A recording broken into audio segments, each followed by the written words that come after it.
el abrigo de mi alma. Señor Jesús, utiliza mis labios de barro. Voy a compartir tu palabra, Señor. Tu palabra es bendita. Tu palabra es la que da vida.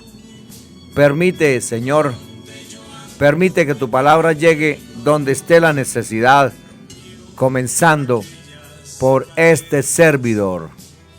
En tu nombre, mi eterno y soberano Dios, Jesús de Nazaret. De la persecución a la grandeza. Esther, capítulo 9. La Escritura establece que el que se humilla será ensalzado. Lucas 18:4. La historia de Mardoqueo ilustra este principio.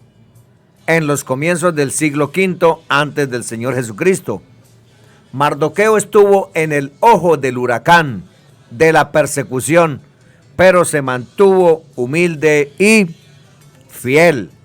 Y al final, esa persecución se transformó en su ascenso a la fama.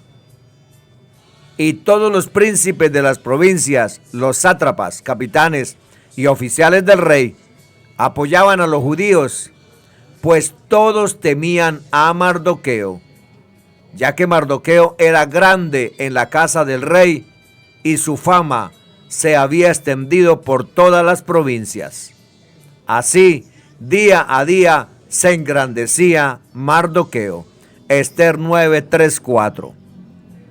Cuando Esther y Mardoqueo obtuvieron el apoyo del rey para emitir un segundo edicto que autorizaba a los judíos tomar venganza de sus enemigos, los dirigentes locales, al enfrentarse a dos decretos opuestos, decidieron tomar partido por el último decreto. Así, en el día en que los judíos debían de ser exterminados, fueron ellos quienes eliminaron a sus enemigos. Sin embargo, esta destrucción no estuvo motivada por la codicia, pues 3 veces se enfatiza que no tocaron sus bienes. Esther 9:8, 14 y 16. En este sentido, la Escritura establece que nuestra esperanza de supervivencia en el conflicto está en el contexto de nuestra relación con Dios. Pero lo opuesto también se cumple. La separación espiritual, es decir, el vivir en pecado y oponerse a los planes de Dios, finalmente conducen a la destrucción y muerte. Por ello, en el tiempo de Esther, se dice que muchos de entre los pueblos de la tierra se hacían prosélitos judíos, pues el temor de los judíos se había apoderado de ellos. Esther 9:17.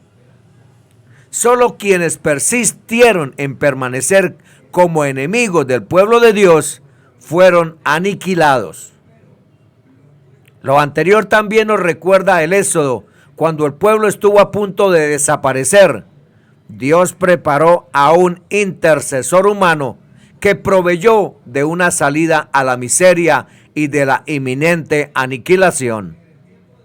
Y así como en el Éxodo se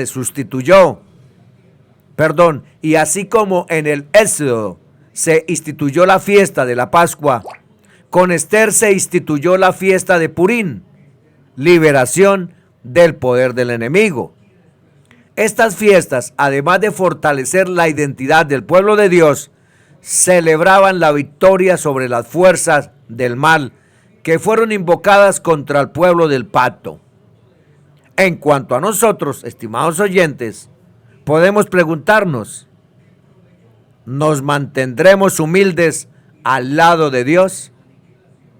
Quizás esto sea nuestro ascenso a un lugar más alto que nosotros. Salmo 61:2.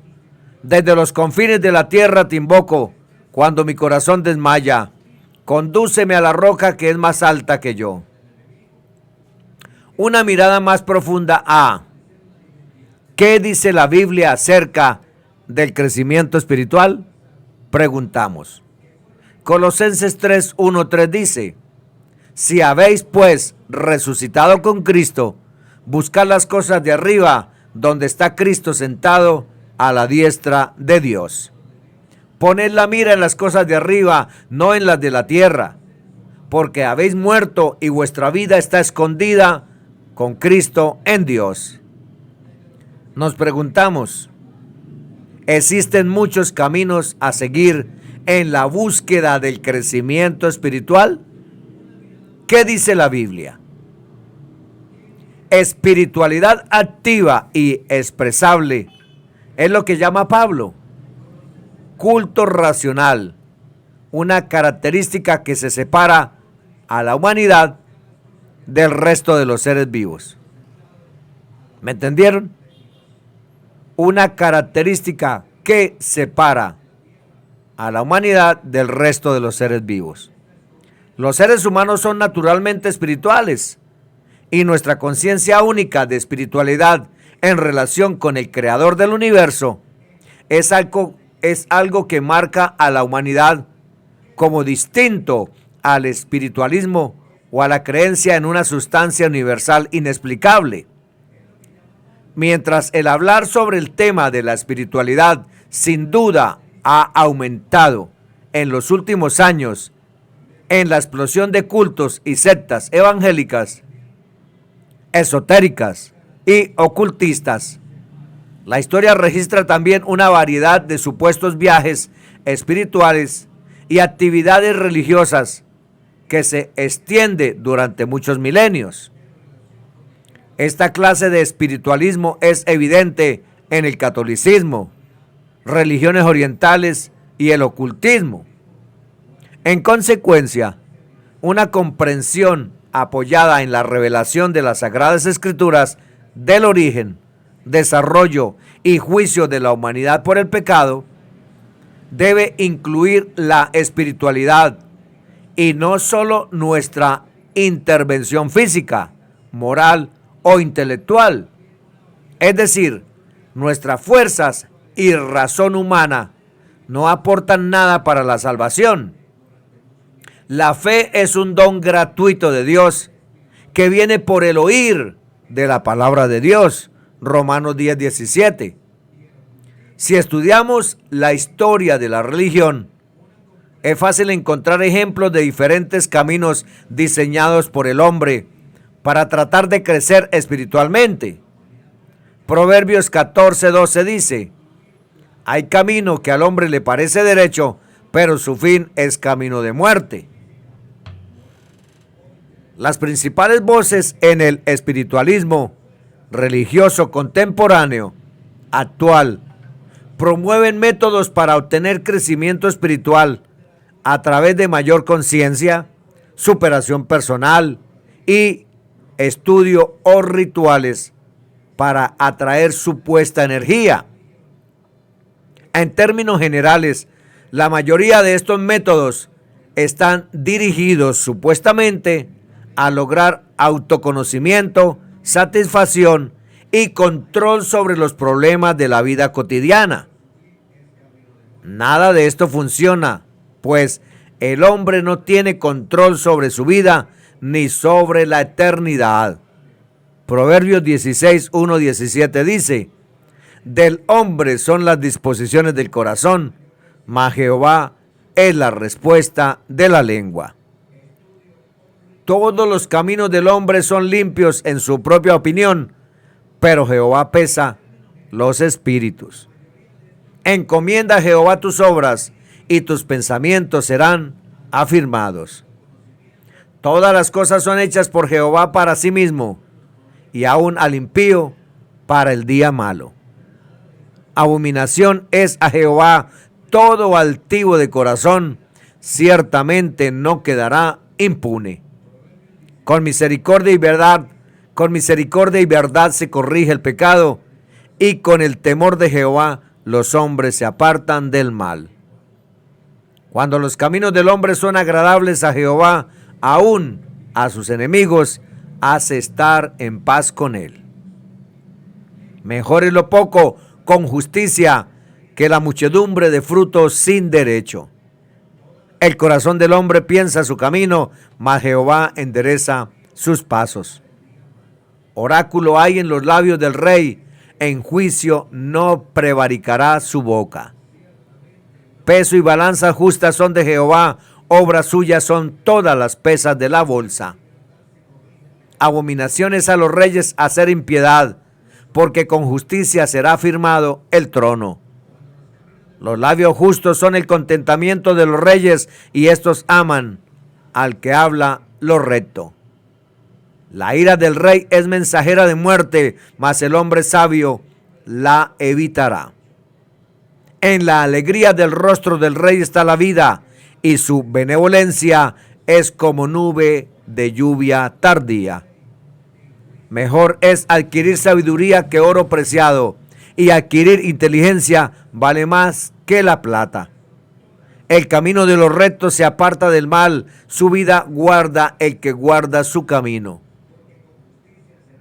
Mientras que existen muchos caminos espiritualistas diferentes al propósito de lo escrito en la palabra de Dios, es necesario ver lo que la Biblia tiene que decir acerca del crecimiento realmente espiritual.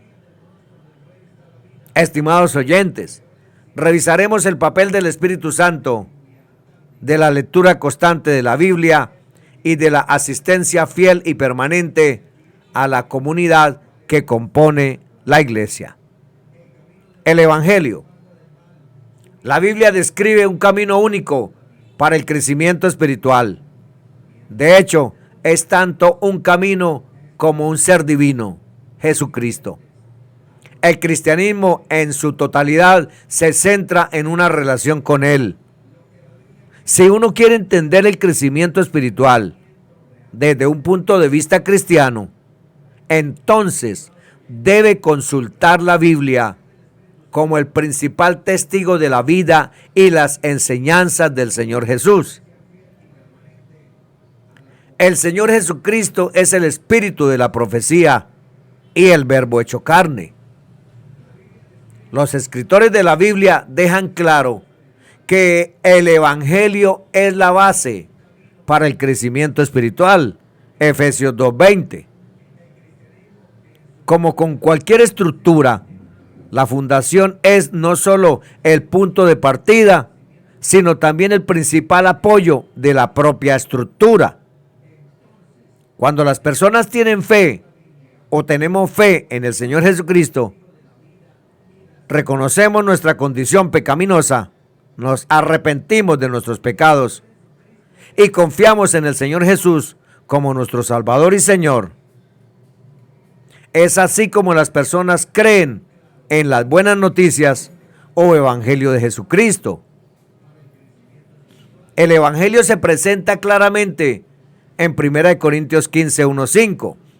Dice: ahora, hermanos, quiero recordarles el evangelio que les prediqué, el mismo que recibieron, en el cual se mantienen firmes. Mediante este evangelio son salvos si se aferran a la palabra que les prediqué. De otro modo, habrán creído en vano. Porque ante todo les transmití a ustedes lo que yo mismo recibí, que Cristo murió por nuestros pecados, según las Escrituras, que fue sepultado, que resucitó al tercer día, según las Escrituras, y que se apareció a Cefas y luego a los 12. Según la Biblia, estimados hermanos y amigos, el verdadero crecimiento espiritual fluye de una relación personal con el Señor Jesucristo. El evangelio no es solo importante para empezar el camino y la vida espiritual de una persona, sino más bien a través de toda su vida cristiana, correr con paciencia hasta alcanzar la corona de vida. A lo largo del Nuevo Testamento, el apóstol Pablo regularmente describe la vida de un cristiano como en Cristo, para enfatizar la unión de la cual goza un creyente con el Señor Jesús. Fuera de esta unión, no fluye un crecimiento espiritual activo. La vida está en Cristo, y si Él mora en nuestras vidas, vivificará nuestros cuerpos mortales. Tendremos su vida en nuestra vida. El Espíritu Santo. Una vez que los seres humanos creemos en esta buena noticia, el Espíritu de Dios habita dentro nuestro y nos da poder. La Biblia enseña que cuando alguien se arrepiente del pecado y cree en el Evangelio, el Espíritu Santo los guía hacia toda la verdad y promueve el crecimiento espiritual. Lo llena, las cosas son nuevas y anda en novedad de vida, rindiendo el fruto de santidad del Espíritu. En el Nuevo Testamento esto se refiere a menudo como nuevo nacimiento, llamado así porque el Señor Jesús ha enseñado que uno debe nacer del agua y del Espíritu para recibir la salvación. Este nuevo nacimiento generado por el Espíritu Santo no solo salva el alma, sino también motiva a obedecer a Dios y comenzar a creer en gracia y comenzar a crecer en gracia y conocimiento de Dios. El propósito final de la obra del Espíritu Santo en la vida de un cristiano es promover la renovación personal, transformación que hace que nuestro carácter sea cada vez más como el carácter del Señor Jesucristo. El crecimiento espiritual causado por la obra del Espíritu Santo resulta en un cambio concreto, práctico en nosotros, como pensamos, sentimos y actuamos en Cristo. Filipenses 4:8 dice: por lo demás, hermanos, todo lo que es verdadero, todo lo digno, todo lo justo, todo lo puro, todo lo amable, todo lo honorable, si hay alguna virtud o algo que se merece elogio, en esto pensad. De acuerdo con la Biblia, el crecimiento espiritual se exhibe en lo que se llama el fruto del Espíritu. En Gálatas 5, 22, 23, el fruto del Espíritu contiene un listado como amor, alegría, paz, paciencia, amabilidad, bondad, fidelidad, mansedumbre y dominio propio. Amor, servir a una persona por su valor bueno e intrínseco y no para que la persona nos trae. Alegría, deleite en Dios y su salvación para la gran belleza y el valor de quien es. Paz, confianza y descanso en la sabiduría y soberanía de Dios más que la tuya propia. Paciencia, capacidad para asumir problemas de los demás o de la vida sin explotar, sufrir con alegría.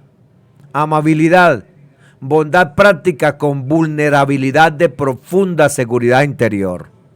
Bondad, integridad, honestidad, transparencia, ser el mismo en una situación o en otra. Fidelidad, lealtad, valentía, ser conducido por principios, ser comprometido, completamente confiable, ser fiel a su palabra. Mansedumbre, humildad, olvidarse de uno mismo. Dominio propio, capacidad de elegir lo urgente sobre lo importante. Estas, estimados oyentes, son características que los cristianos buscamos y que dependemos del Espíritu Santo para poder vivir consigo una vida recta. Por esta razón, a lo largo de la Biblia, los cristianos estamos llamados a caminar en el Espíritu, a ser llenos del Espíritu y a buscar la sabiduría de Dios para la dirección en la vida cotidiana. La obra del Espíritu Santo en la vida de un cristiano se traduce en crecimiento espiritual. La categoría doctrinal que abarca este crecimiento se llama santificación. En el lenguaje bíblico, santificación se refiere a la obra del Espíritu, por la cual una persona o cosa ordinaria se santifica o es separada para los buenos propósitos de Dios. Los cristianos se santifican a través de su relación con el Señor Jesucristo. En otras palabras, por la simple virtud de su relación con el Señor Jesús, los cristianos nos ubicamos en la relación correcta con Dios.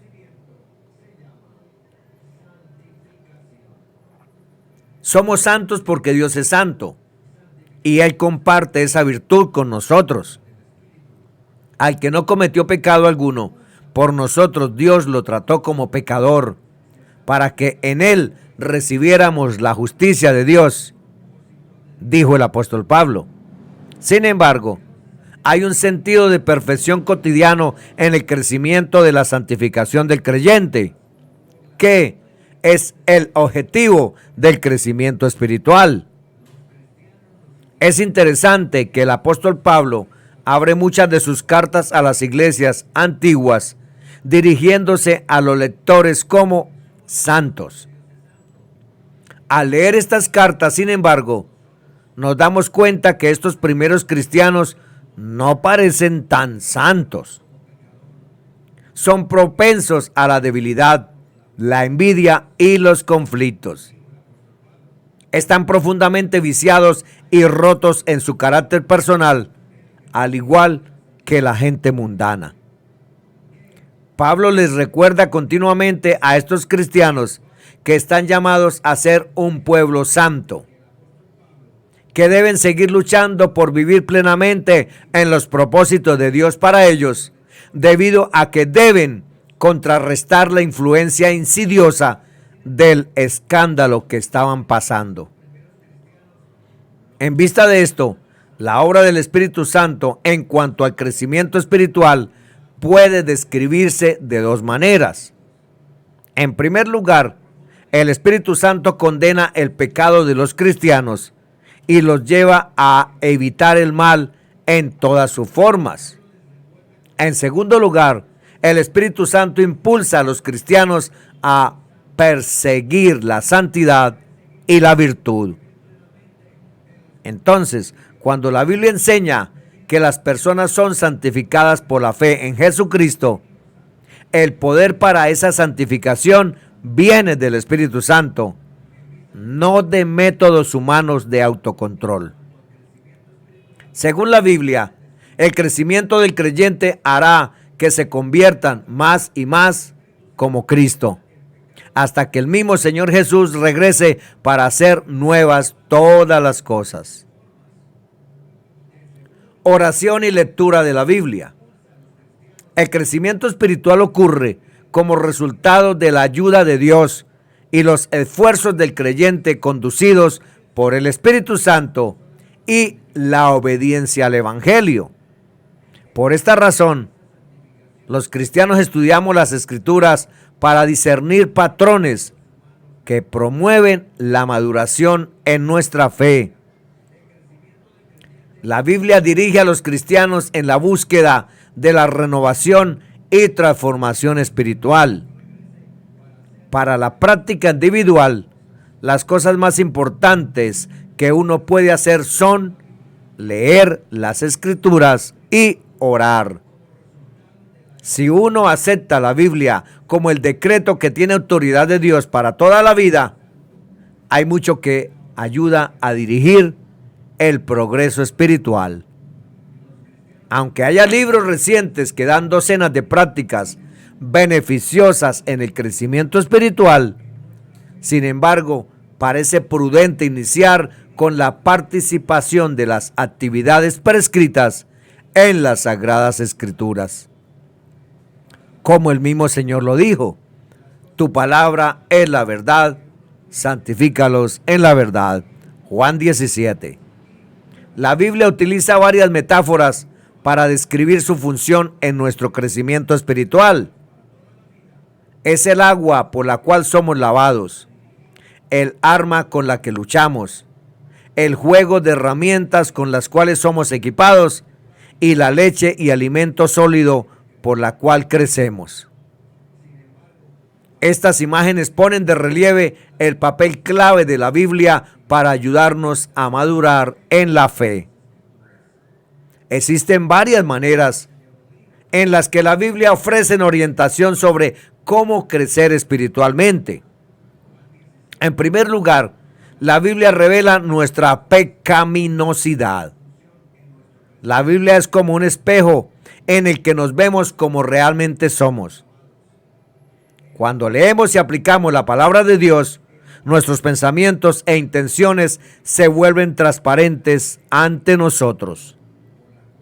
A medida que uno lee la Biblia, el pecado es revelado y el Espíritu lo condena, nos consuela y nos conduce al agradecimiento por la buena noticia del Señor Jesús.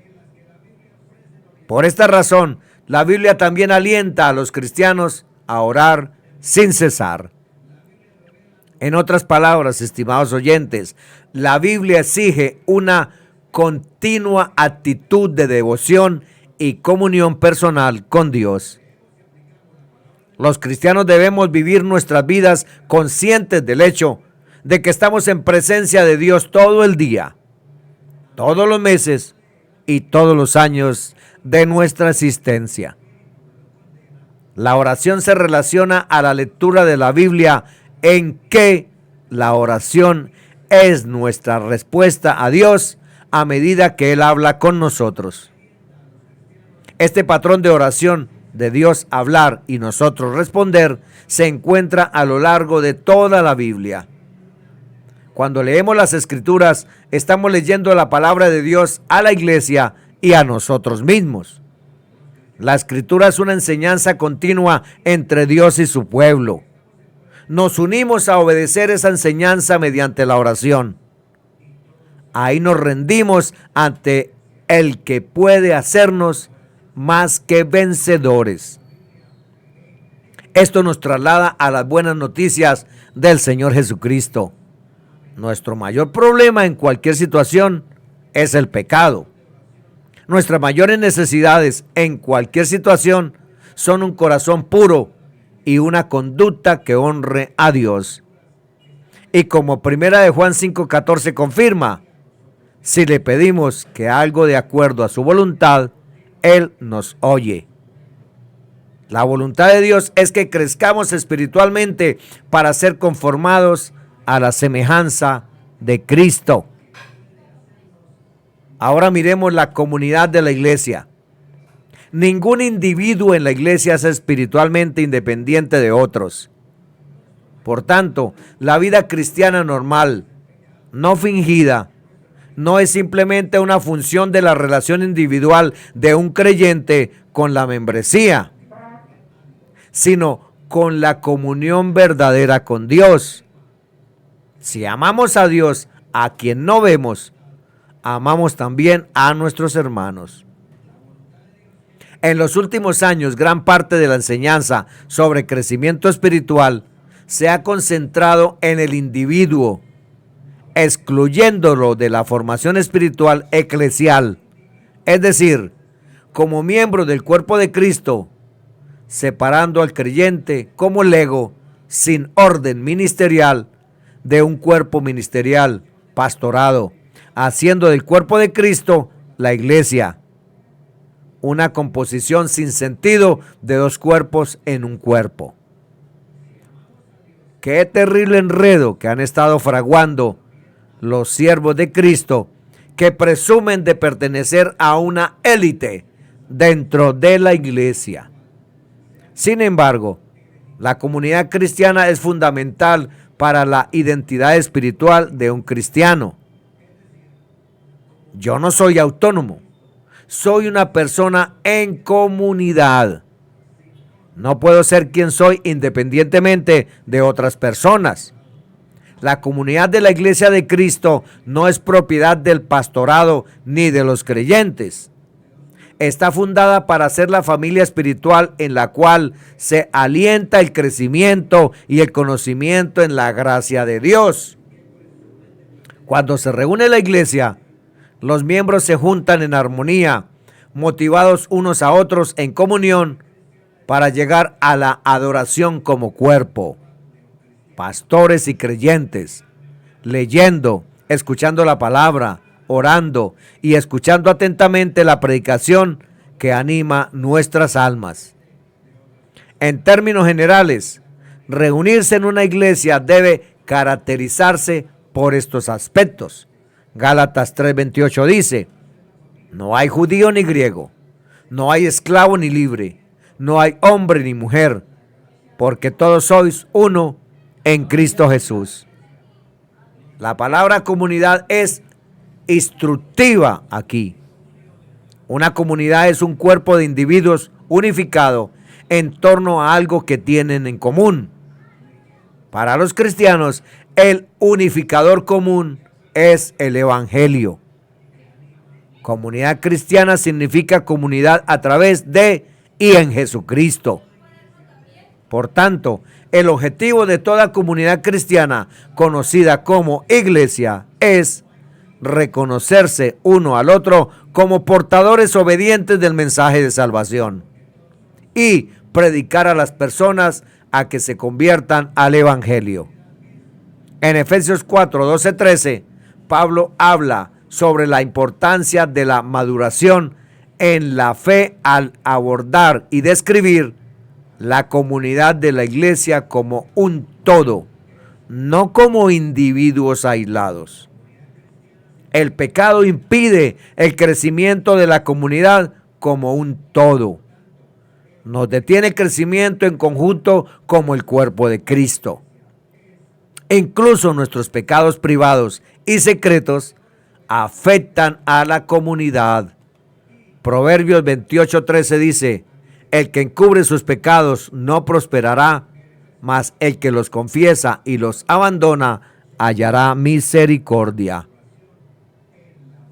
A pesar de los defectos o males que los hombres malos atribuyen a la iglesia, esta sigue siendo el mejor marco para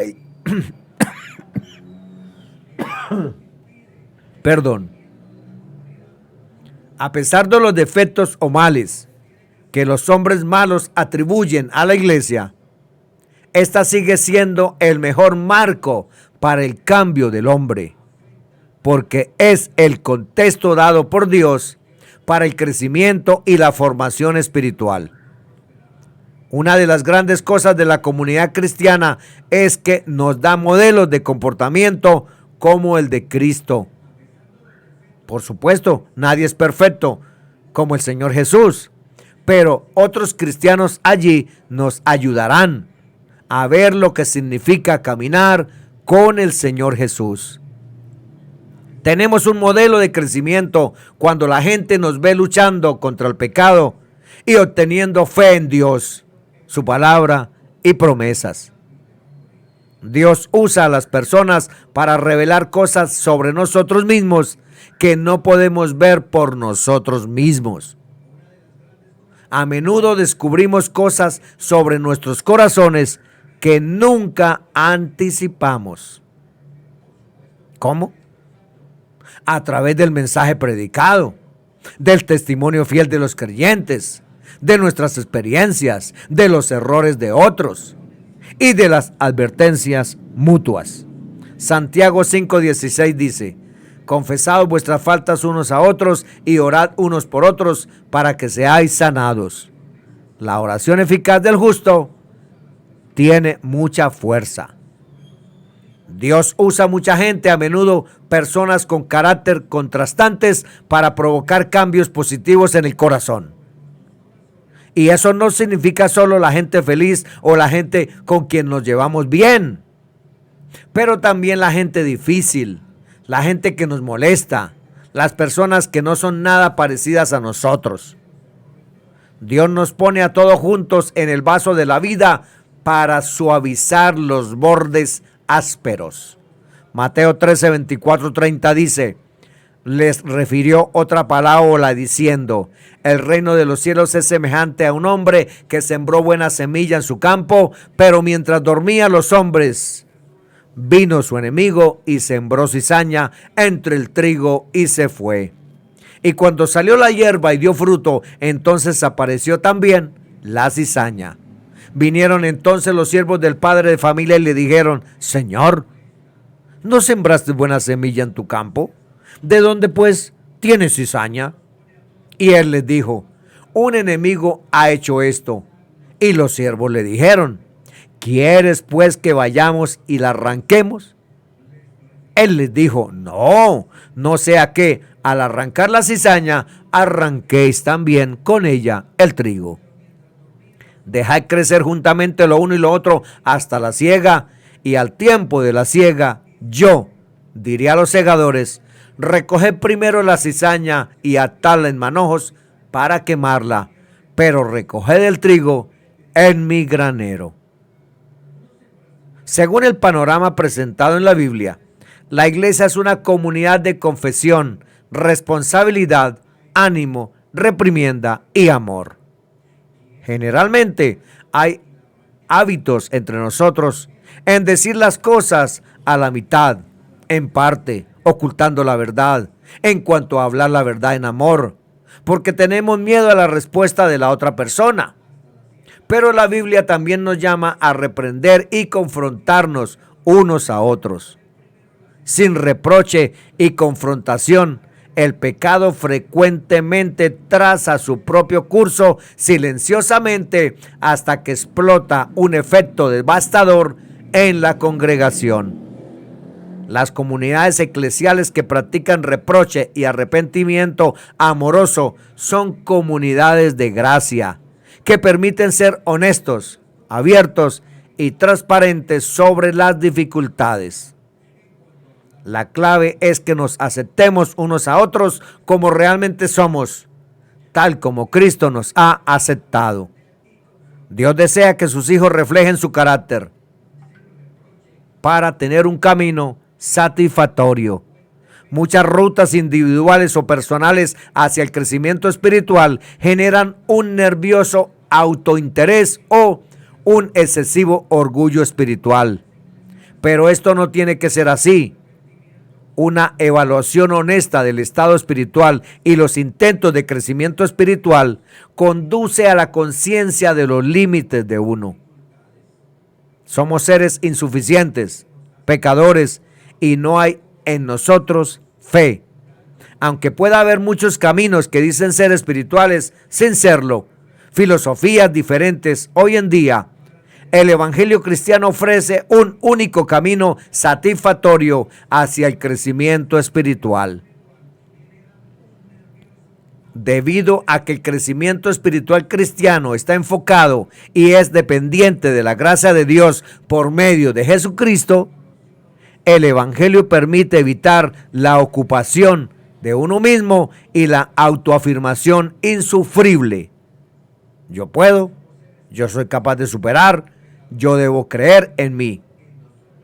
Los cristianos podemos evitar el nerviosismo y orgullo en el crecimiento espiritual, devolviendo a la buena noticia del Señor Jesús la proclamación que estamos seguros en nuestro estado espiritual ante Dios, basados en la obra del Señor Jesús, por lo que hizo en sí mismo y no en méritos propios. El evangelio es la verdadera base del crecimiento espiritual. Arraigado firmemente en el evangelio, el crecimiento espiritual procede a través del poder del Espíritu Santo, dirigido por la devota lectura de la Biblia en el contexto de una comunidad de la iglesia sólida, columna y apoyo de la verdad. 1 Timoteo 3:15. Bendiciones para todos. En el nombre que es sobre todo nombre, Jesús de Nazaret.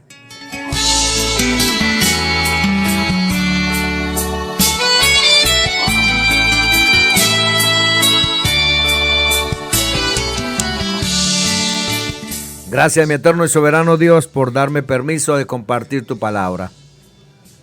Tu palabra es vida, tu palabra es verdad. Tu palabra nos guía, tu palabra nos muestra. Enséñanos, Señor, a escudriñar tu palabra.